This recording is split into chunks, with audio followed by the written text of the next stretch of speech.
Hey everyone, welcome to Cricut time. If you like this video, subscribe for more project ideas and tutorials on all things Cricut.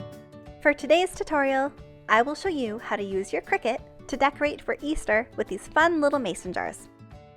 You can save your mason jars and wash them out, or just pick up a few at the dollar store or your local craft store.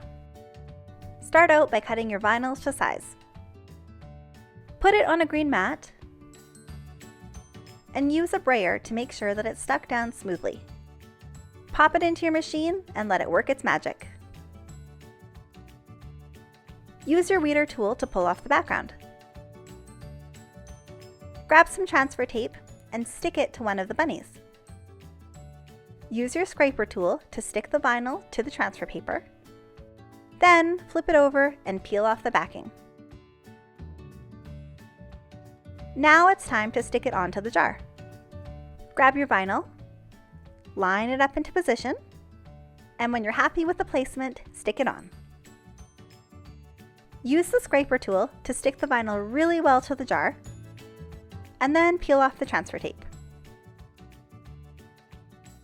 Now you just have to choose an Easter color that matches your decor and paint your jar. For best results, you'll want to do 2 or 3 coats of paint. I let this dry overnight, and now I can pull off the vinyl.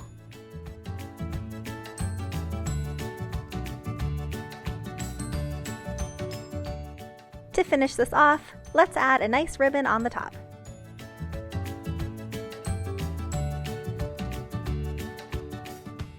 This Easter jar is done and ready to fill up with some mini eggs.